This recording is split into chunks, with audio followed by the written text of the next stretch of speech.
Yo, what's up, everyone? Happy Monday to you guys. It's me, your boy, Ryan Flowers, a.k.a. Clutch Sports Talk in the house, man. Welcome to another edition tonight, man. We got NBA again going on. I'm watching some of the games right now. Miami and Milwaukee just tipped off not that long ago, but I'm going to be talking about the NBA playoff reactions to some of the games. And so I'm going to talk about the Lakers, what happened with AD yesterday. Also want to talk about the Clippers again to struggle in the playoffs. The Memphis Grizzlies, wow, man. John Morant, Dillion Brooks stepped up in a big way, and Tre Young heads over to Madison Square Garden, spoils their little party. You know, the first time the Knicks has been in the playoffs in quite some time. But hey, man, what can I say? Tre Young got ice water in his veins. But without further ado, man, you guys know what it is. Let's get into it.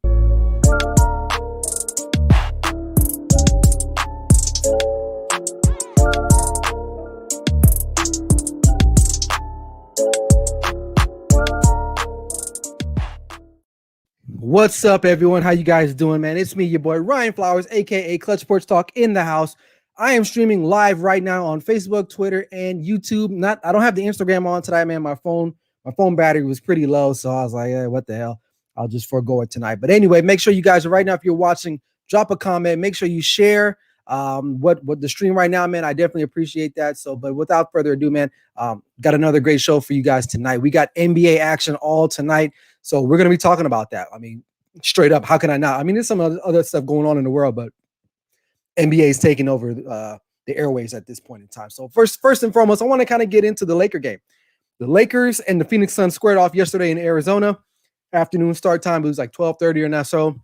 And the Suns looked prepared, man. They looked like they were ready to go. As a Laker fan, I'm not worried. I'm worried, but I'm not all the way worried. The Suns can play. They're the second seed in the West for a reason. I still don't believe they have the pedigree in the end to beat the Lakers 3 more times.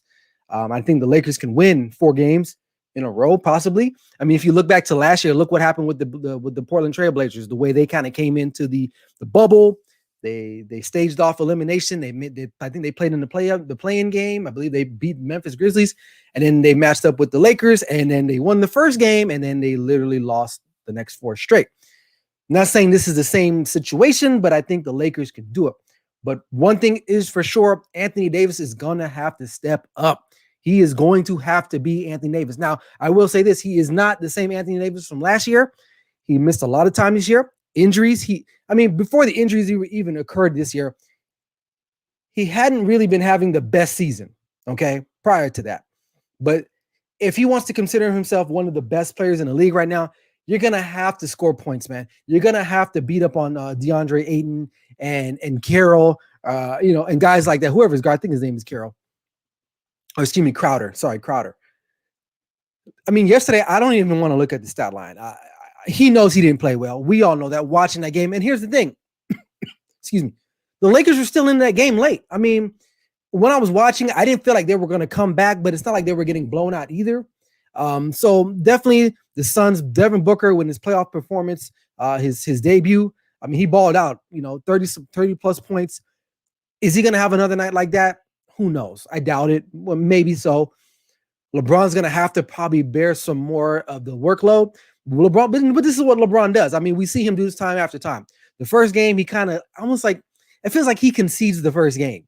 He wants to see how they're going to play him, what defenses, stuff like that. And then he'll come out and he'll bounce back. I think Anthony Davis will have a better game. But LeBron is definitely going to have to take this team to the next level, because here's the thing. AD is not going to be the same guy we had last year. And this roster is not built this way. Okay.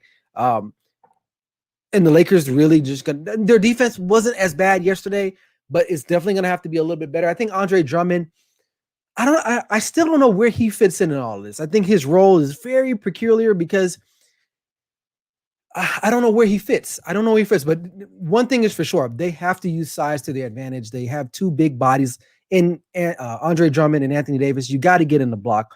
I'm really sick and tired of seeing AD just kind of like settle for the 3-point shot or 15-footer. Get your ass on the block, be a big man, and you should power over DeAndre Ayton. I mean, don't get me wrong. Ayton's not a scrub, but dude, he's not you, bro. He's not Anthony Davis. Okay. So I will say the Suns do have a somewhat of an advantage just because, you know what? They're playing with house money. Chris Paul is one of those guys, like, and I'm kind of getting what I'm segueing into next is the fact that what happened between him and LeBron James at the free throw line towards the end of the game. And I want to get your guys' comments on that. But the Suns are a well-coached team. They're young. They don't really know any better. So they're basically just playing off of emotion and pure heart.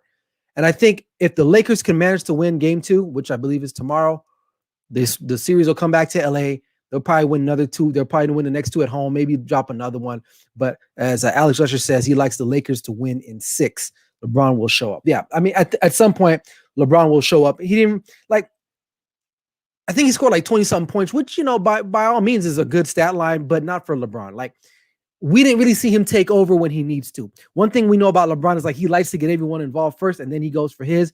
But I think at some point in some time with this particular team that the Lakers have, he's going to have to go out and go and get his off the bat. Like which I thought that's what he was going to do, because yesterday he started off like that. And then he just kind of subsided a little bit and then never really kind of got back into the game.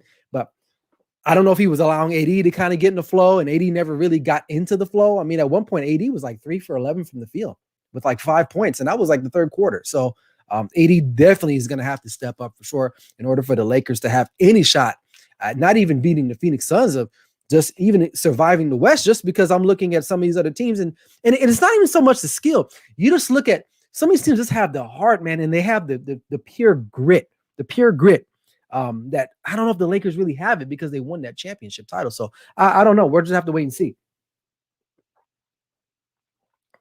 Excuse me. But which leads me to the next topic here, or part of this topic, a subtopic, is this is like 2 games in a row now. We've seen LeBron kind of just like maybe overdo it a little bit. Now, yesterday, I believe it was the fourth quarter towards the end, LeBron was at the free throw line, shot the second ball and, rimmed out. Chris Paul boxed him out, but then there was a little tangle going on there, and it looked like he was holding his shoulder, but when you watch the replay, it looks like Chris Paul had him in an armbar. So my question to you guys is does LeBron, does he over embellish? Is he doing too much, or was Chris Paul just trying to be a little extra? And here's the thing to this. I think it's a little bit of both.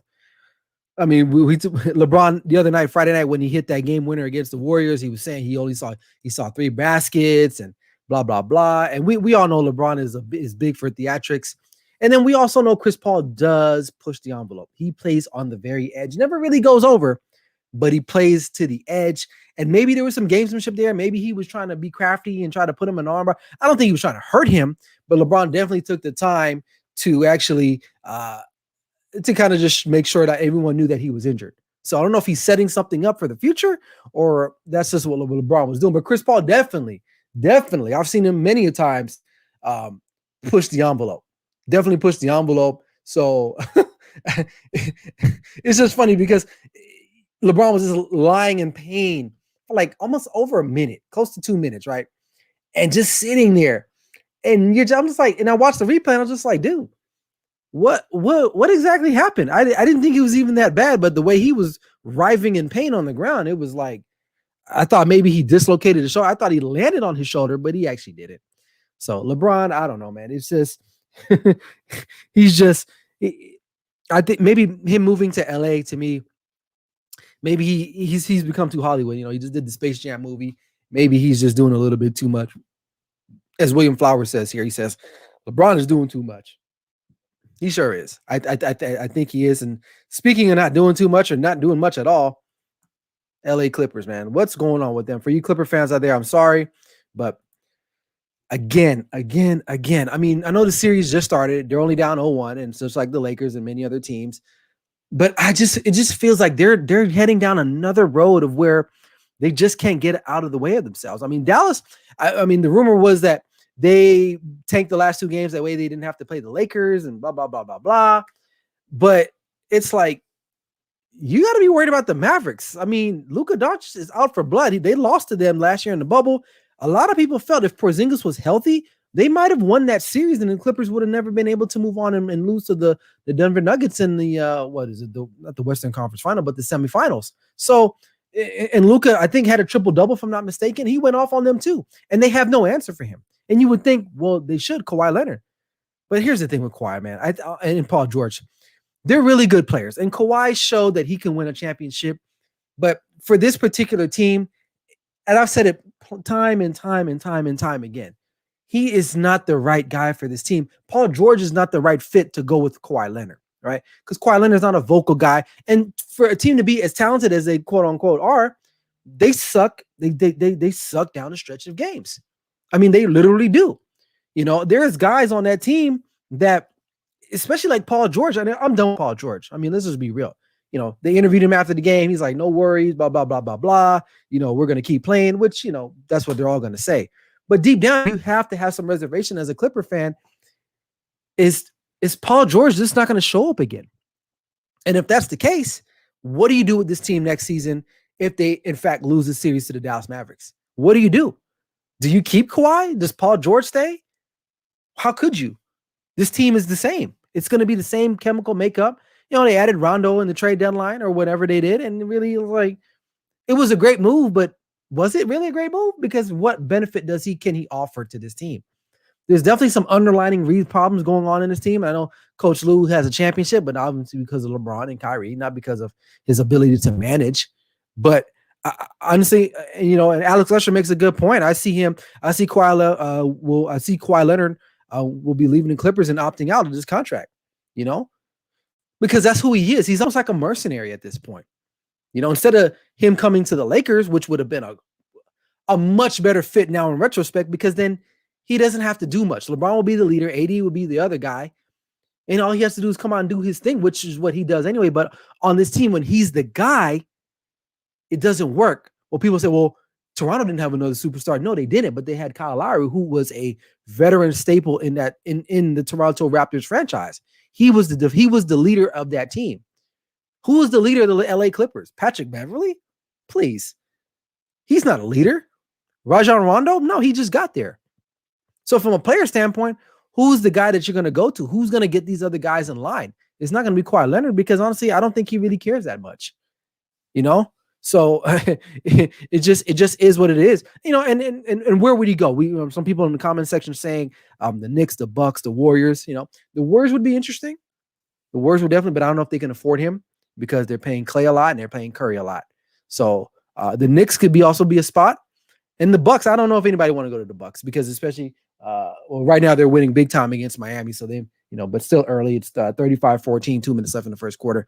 But you never know. But the Clippers definitely, and have some things to consider. And Steve Ballmer, I mean, he has to start thinking too. Well, I spent like a lot of money buying the rights out to the Great Western Forum. I'm going to build a brand new facility. And who's going to be there? Who's going to be there? You know what I mean? Like, my boy Barry Grant says that Kawhi will stay, but who knows? We don't know. And he could very well stay, but somebody has to go. And I'm pretty sure it'll be Paul George. They're going to have to move off from him, or he's going to have to move on. But it's just not going to work there. I just don't see the Clippers being a cohesive unit. And one thing I will say about the playoffs, especially in the NBA, it's about cohesiveness.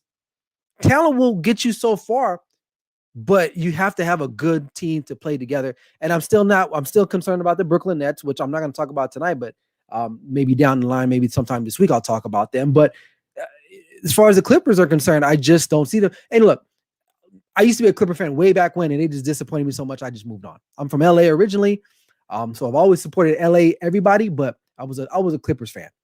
And I know people might shame me right now in the comments section, aka Barry Grant, but the Clippers have just fallen short every single time. And I think Steve Ballmer is a good owner. He's trying. He's like the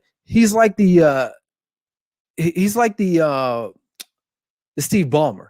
I mean, not Steve Ballmer, the Mark Cuban of the West. Okay, so it just is what it is, man. I don't know, man. I think they just want to. They want to be so bad like the Lakers, but they're not the Lakers. The Lakers are the Lakers. The Lakers are by far the best, one of the best franchises in NBA history, maybe with the Celtics. So just be the Clippers, man. Stay in your lane, but I just don't see what's going to happen, especially if they lose to the Mavericks. I just don't get it. So we're just going to have to wait and see, man. But yeah, the Clippers rule. I doubt that whoever Bike channel is. I appreciate you joining the YouTube. Yeah, I don't get it. I just don't get the Clippers. I don't know what they're doing out there. If you win some championships, then maybe you can kind of speak on it. But winning Pacific divisions really don't mean much in regards to winning NBA championships, which the Lakers have 17 of them.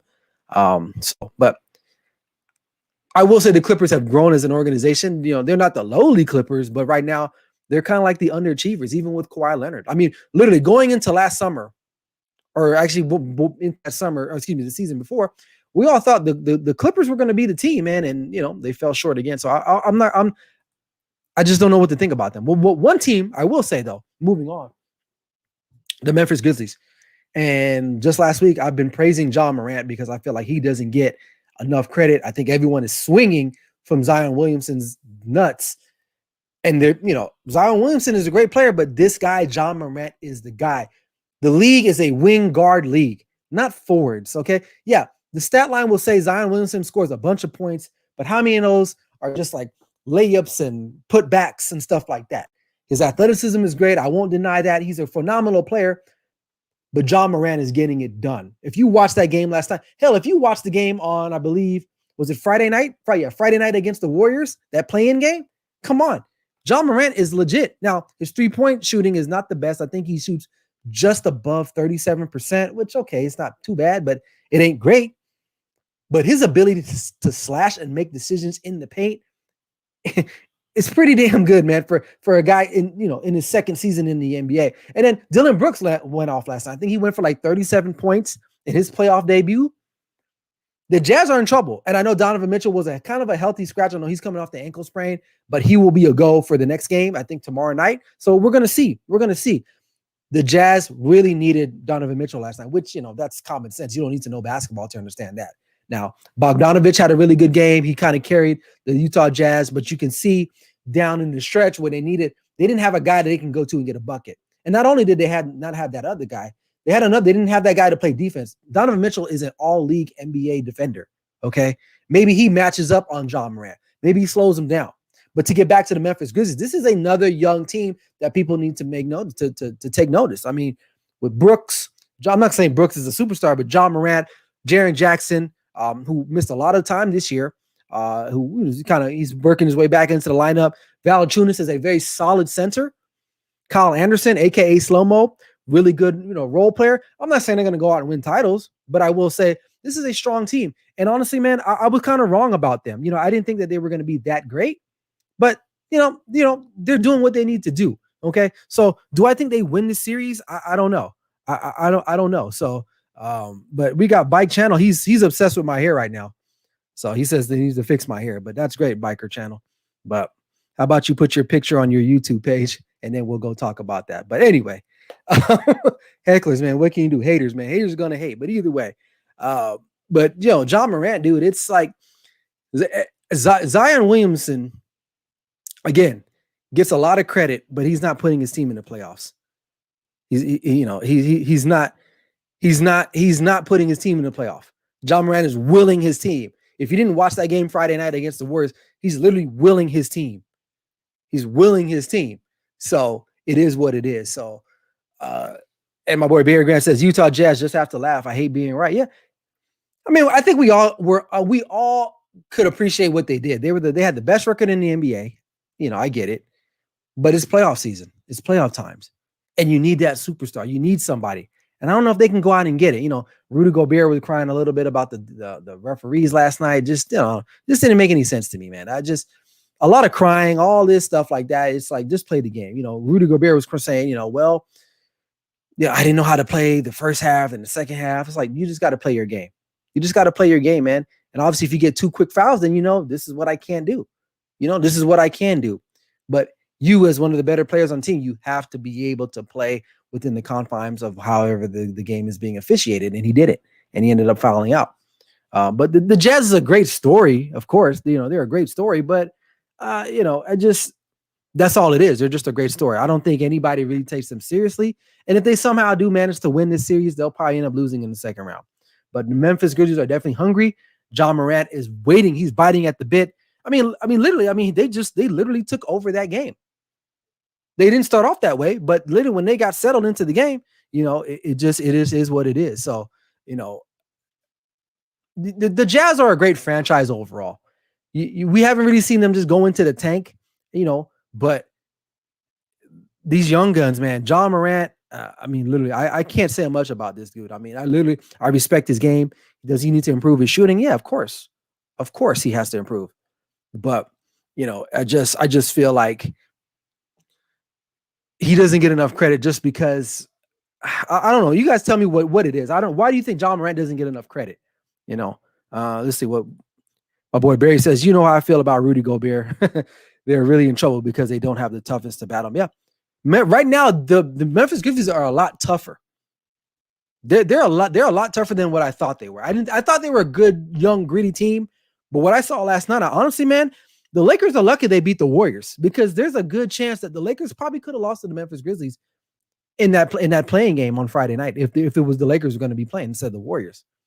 So it is what it is. What's up, Bryson? My boy Bryson, he said came out the same draft as Zion, so he gets overshadowed. Yeah. And I think everyone, I don't want people to think that I don't think Zion is a great player, but it's just, what has he done yet? I mean, literally, okay, I know the Grizzlies didn't make the playoffs last year. I get that. But at least Ja put his team in a position to be in that play-in game.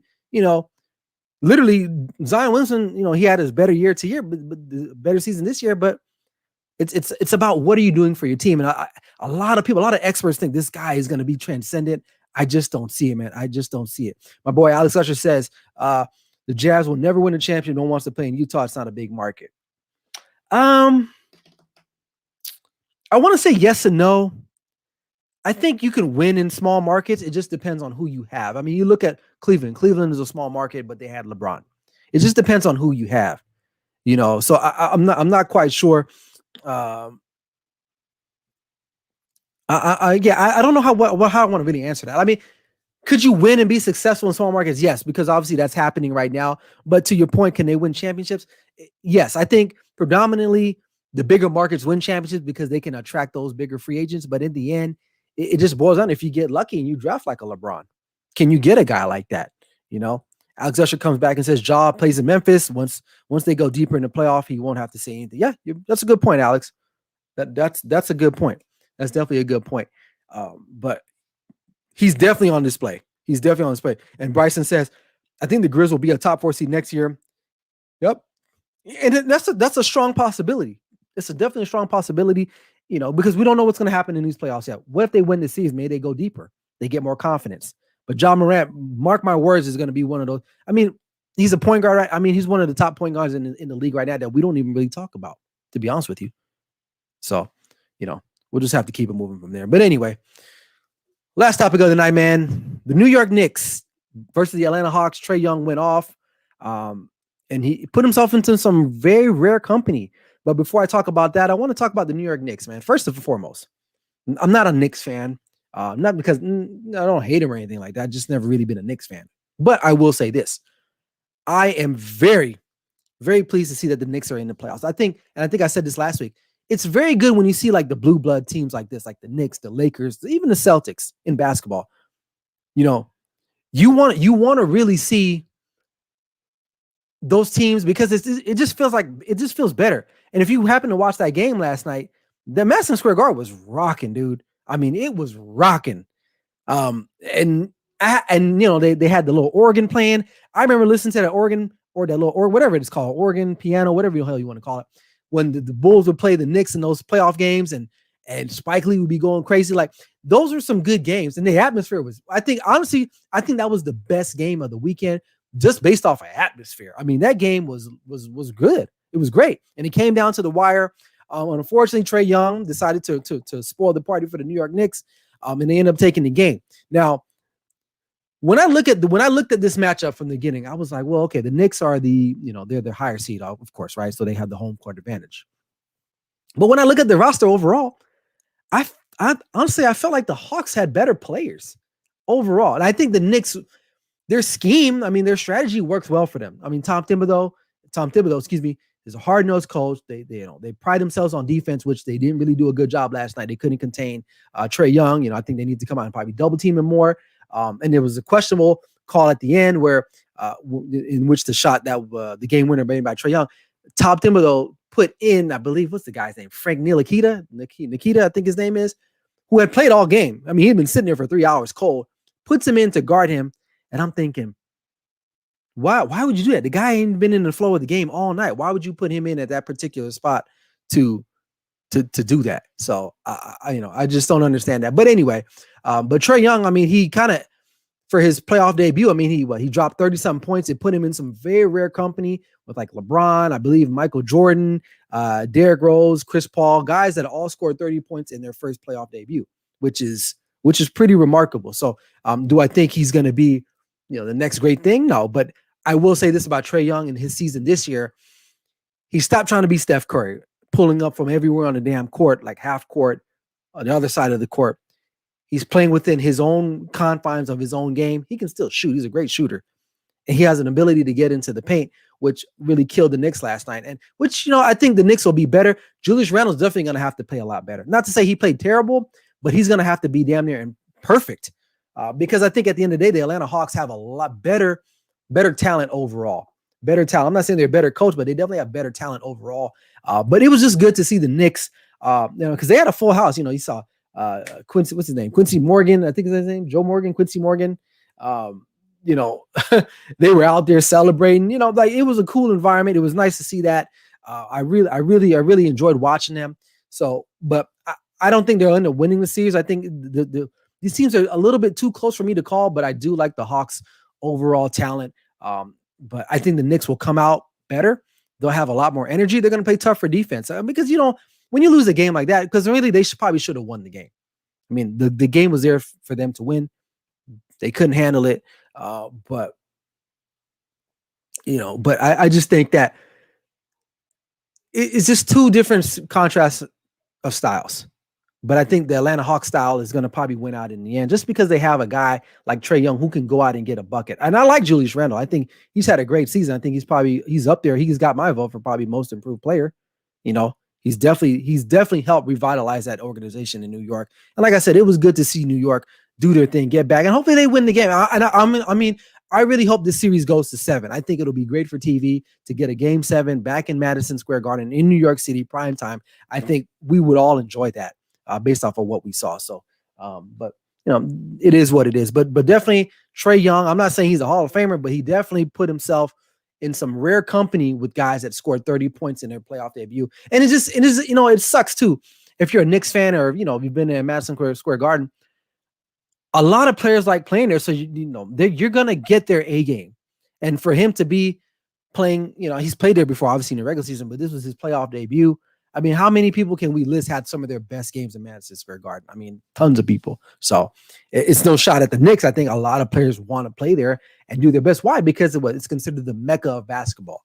It's one of the, Staples Center, the Madison Square Garden, the old Boston Garden back in the day. Those are arenas guys really wanted to go and play at, so because it was like prime time. So that series is going to be a good one. As far as the other series concerned, I didn't really talk about them tonight, just, due to lack of time, but like right now, the Milwaukee is shellacking the Miami Heat right now. So I think it looked like Milwaukee end up winning the series overall. We'll see, but we've seen them blow leads in series too, but we'll just have to wait and see. But other than that, man, before I get out of here, one last comment we got. All Even Podcast says Randle needs to wake up for the Knicks. He looked like you're right. Yep. Yeah, you're right. He kind of looked like the old Julius Randle when he was on the Lakers. Just kind of like he was trying to play bully ball. And it was because doing random stuff. He didn't shoot really well, but I think, he's a good player. And usually good players, great players, they don't have bad games back to back. That's what Shaq said last night. And I agree with that. I think if you're a real legit basketball player in the NBA, you don't have back-to-back games. And so that goes for AD, Julius Randle, and guys like that who had bad games in the first game. I think they'll be able to bounce back. But overall, we'll just have to wait and see. But I will say this weekend of the NBA Plus was really entertaining. Yesterday was really good for me. We'll see how tonight ends out with Portland and Denver tonight in the nightcap. But we'll have to wait and see. But anyway, man, appreciate you guys for dropping in. Thanks for the comments, everybody. Bike channel, man, I appreciate you out there heckling me, man. I appreciate it, man. It feeds me. Thanks a lot, man. Hey, you're my superstar. If I could give you a shout out, I would. Bike channel. Check out his YouTube channel, man. I'm pretty sure it's pretty legit. So I appreciate you guys. Everybody else, man, you enjoy the rest of your evening. I will probably catch you guys maybe Wednesday. I'm not sure yet. I'm still debating on that. It's my son's birthday, but hey, sometimes the show has to go on, but we'll have to wait and see. But anyway, be on the lookout for my next episode. And until next time, man, you guys keep doing what you're doing. This is Clutch Sports Talk Live with me, Ryan Flowers. Never settle till the work is done. Peace out, guys.